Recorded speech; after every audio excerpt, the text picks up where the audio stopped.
Assalamualaikum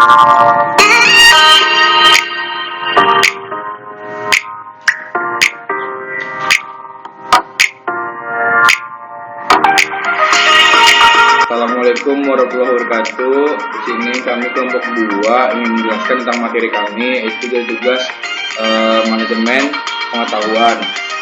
Saya sendiri sebagai Bapak Akbar, teman saya adalah Marita Leo Kanata, yang kedua ada Muhammad Alfa Hafiz, yang ketiga Mauli Nadia Nur Isna Asaro, yang keempat Cika Nerania. Selanjutnya bakalan jelasin sama teman saya itu Rita Leo. Profil perusahaan Google. Google LLC adalah sebuah perusahaan multinasional Amerika Serikat yang berkekhususan pada jasa dan produk internet. Produk-produk tersebut meliputi teknologi pencarian, komputasi web, perangkat lunak, dan periklanan daring. Sebagian besar labanya berasal dari AdWords, Sergey Brin. Google didirikan oleh Larry Page dan saat masih mahasiswa PhD di Universitas Stanford. Mereka berdua memegang 16% saham perusahaan. Mereka menjadikan Google sebagai perusahaan swasta pada tanggal 4 September 1998. Pernyataan misinya adalah mengumpulkan informasi dunia dan membuatnya dapat diakses dan bermanfaat oleh semua orang. Dan slogan tidak resminya adalah Don't be evil. Pada tahun 2006, kantor pusat Google pindah ke Mountain View, California. Sejak didirikan, pertumbuhan perusahaan yang cepat telah menghasilkan berbagai produk akuisisi dan kerjasama di bidang mesin pencari inti Google. Perusahaan ini menawarkan perangkat lunak produktivitas daring atau dalam jaringan, masuk surat elektronik atau surel, paket aplikasi perkantoran, dan di jaringan sosial. Produk-produk komputer mejanya meliputi aplikasi untuk menjelajah web, mengatur dan menyunting foto, dan pesan instan. Perusahaan ini memprakarsai pengembangan sistem operasi Android untuk telepon genggam dan Google Chrome OS untuk jajaran netbook, Chromebook. Google sudah beralih ke perangkat keras komunikasi. Mereka bekerja sama dengan berbagai produsen elektronik besar untuk memproduksi perangkat Nexus-nya dan mengakuisisi Motorola Mobility pada Mei 2012. Tahun 2012, infrastruktur serat optik dipasang di Kansas untuk memfasilitasi layanan internet pita lebar Google Fiber. Perusahaan ini diperkirakan mengoperasikan lebih dari 1 juta server di beberapa pusat data di seluruh dunia dan memproses lebih dari 1 miliar query pencarian dan sekitar 24 petabita data buatan pengguna setiap harinya. Pada bulan Desember 2012, Alexa menyebut Google.com sebagai situs web paling banyak dikunjungi di dunia.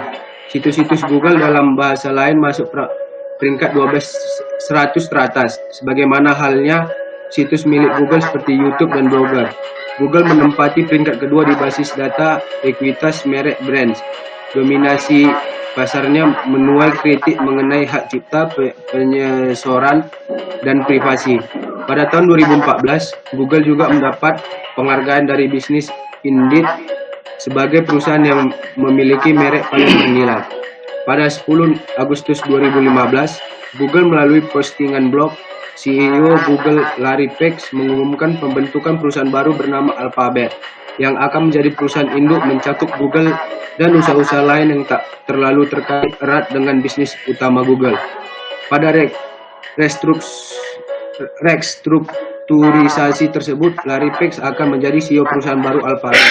Sergey Brin menjabat sebagai presiden didampingi Eric Schmidt sebagai eksekutif chairman, sedangkan CEO Google akan dijabat oleh Sundar Pichai. Produk atau jasa dalam perusahaan Google yang pertama itu ada periklanan yang mencakup Google AdSense, suatu jasa penawaran iklan kepada pemilik web, di mana iklan tersebut akan dapat ditampilkan pada halaman web yang relevan dengan kata kunci dari iklan tersebut.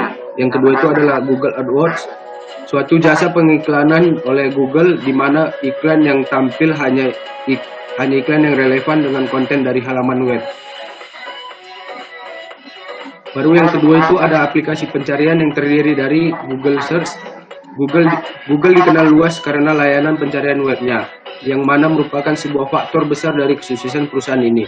Pada Agustus 2007, Google merupakan mesin pencari di web yang paling sering digunakan dengan pangsa pasar sebanyak 53,6%. Kemudian Yahoo sebanyak 19,9% dan Live Search yang sebanyak 12,9%. Google memiliki miliaran halaman web, sehingga pengguna dapat mencari informasi yang mereka inginkan melalui penggunaan kata kunci dan operator. Google juga telah menggunakan teknologi pencarian web pada layanan pencarian lainnya, termasuk pencarian gambar, Google News, situs perbandingan harga Google Product Search, arsip Usenet, interaktif Google Group, Google Maps, dan lain-lainnya. Yang kedua itu ada Google Maps, layanan untuk melihat peta pada aplikasi mobile dan juga tersedia untuk komputer personal.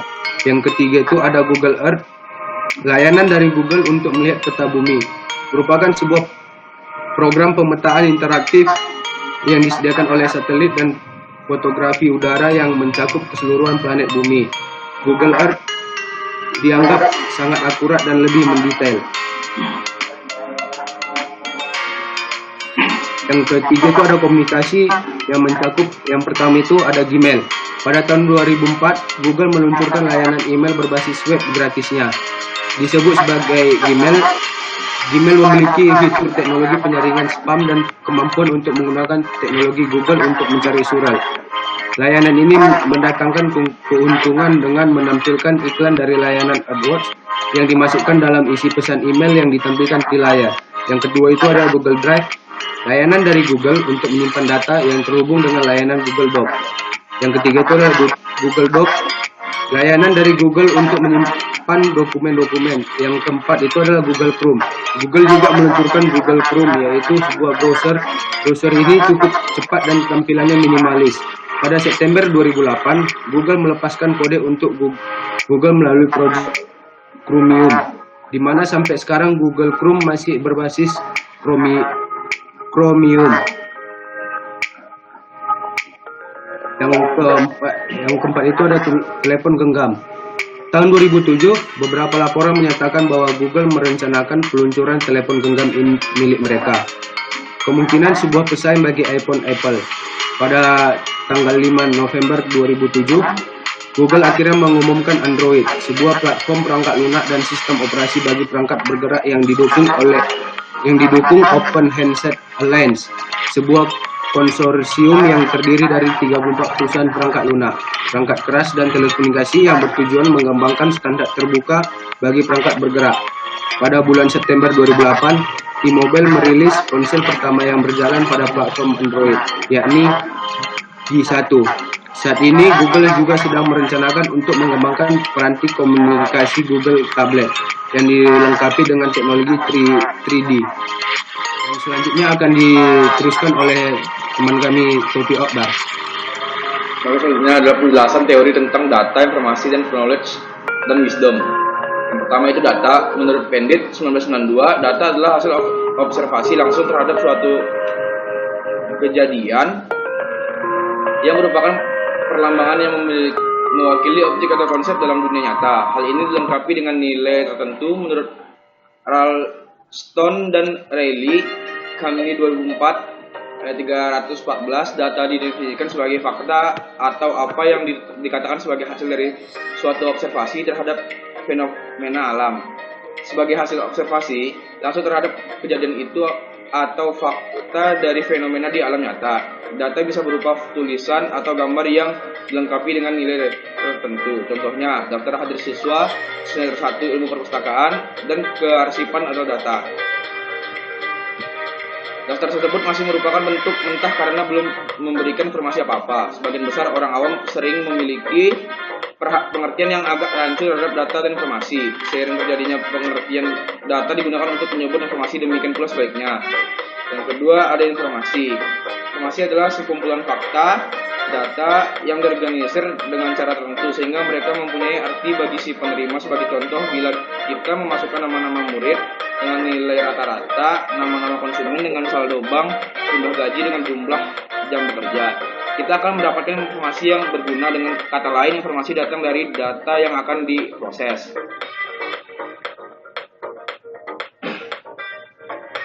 Selanjutnya, Knowledge, pengetahuan atau knowledge adalah pengumpulan informasi yang terorganisir mengenai suatu bidang yang sudah dipahami, contoh teori, aksiom, kerangka kerja konseptual, serta rumit dan fakta.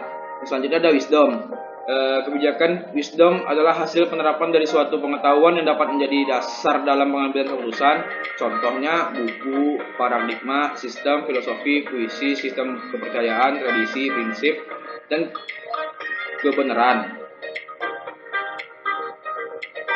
Selanjutnya yaitu penjelasan teori tentang people, proses, dan teknologi dalam menerapkan knowledge management di organisasi.